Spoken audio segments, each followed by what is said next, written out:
What's going on? Got the My Cause My Cleats here.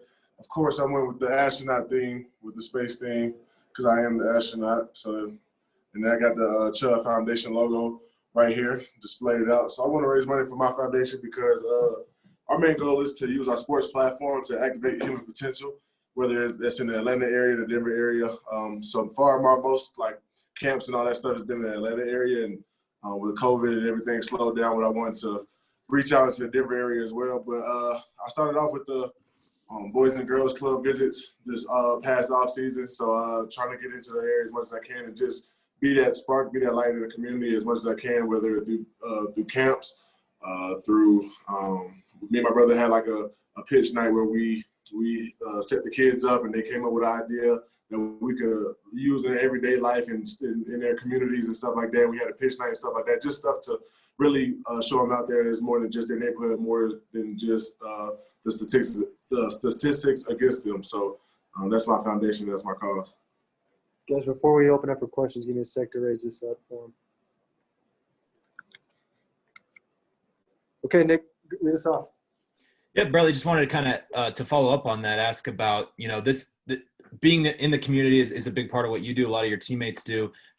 Going back to the start of this pandemic, when you were looking at ways to still be involved in the community, what were some of the ways that you and your team kind of came up with, given all the restrictions and the difficulties involved in it?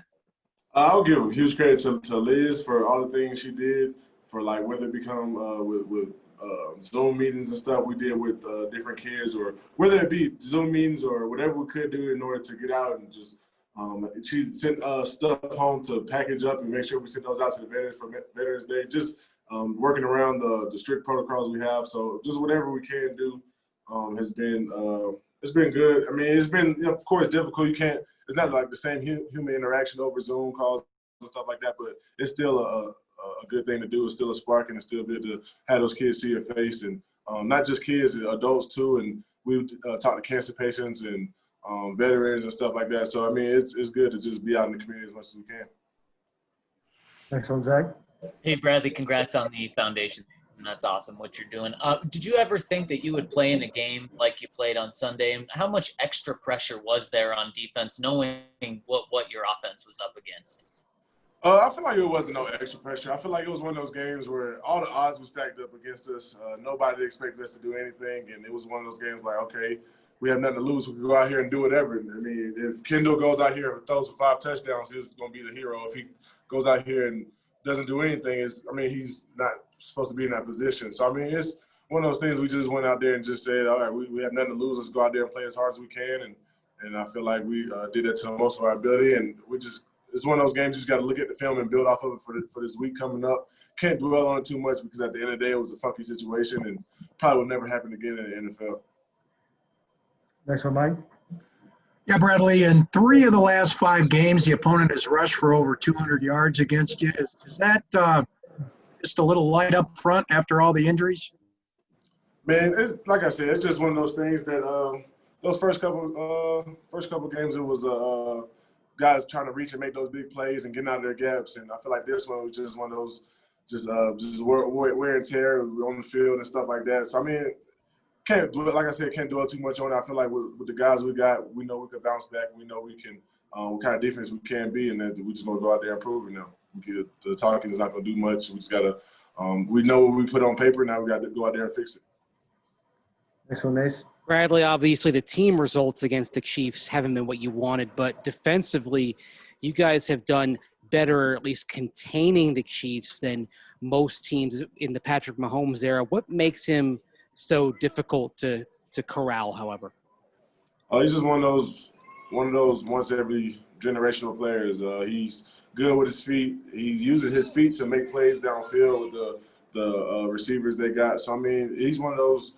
He's just a spark for their team, and he's the catalyst to their team, and everything they do revolves around him. So I feel like that's what makes him so special, because he's special. So we got to go out there and contain him as much as we can, and like we did in the past, and got to turn the ball over. Got to make him turn the ball over as much as we can, because he hasn't done that in the past. And so whatever we can do to get him off his spot, make him uncomfortable, that's what we need to do. So we got 2 more in the queue, Troy and Brandon. Bradley, again, congrats on your foundation, man. You do some great work. My question today is off the beaten path about social media. We see more and more players use that platform. In some cases, you circumvent the media because you can go directly to your audience. Do you see that as a way of guys expressing themselves, some of it boredom and pandemic, or just a way to get your voice out there? How do you see the athletes specifically using social media? I feel like social media allows the fans to see players beyond just the helmet and stuff like that. It allows them to feel like they have a connection with us, whether it be if we tweet something they reply to and we reply back to that. So whatever, I feel like it's just like a easier medium between the fans and the athlete. And I feel like the athlete is starting to use that to their advantage and posting stuff that the fans want to see and stuff like that. So I feel like it's more of a communication with the fans and their engagement aspect of it more than anything. I don't feel like it's like anything out of that. You know what I mean? Vic said, he's told you guys, don't be too emotional before you hit that send button. You have to remind yourself that sometimes? Yeah, for sure. Sometimes. I mean, you want to respond to a fan sometimes, but at the end of the day, you got to know it's bigger than that. You got to know that it's going to be out there for, for the rest of the internet. Anything you put on the internet is going to be out there forever. So you got to, we're looked at in high regards, so we got to make sure we hold ourselves in that same standard wherever we put down into the world. Last two, Brandon and Arnie.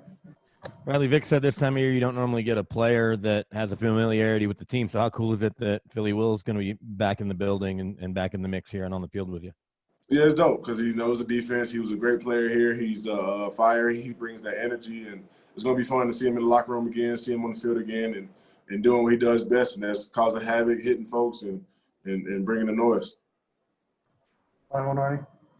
Hey, Bradley, I just want to go back to the cleats. This My Cleats, My Cause has become a bigger and bigger deal every year. Is it something that you guys look forward to? I know it's been a strange year, not like a normal locker room, but is this something that you guys look forward to, the big reveal and to compare the artwork and all that kind of thing? Has that become something for you guys?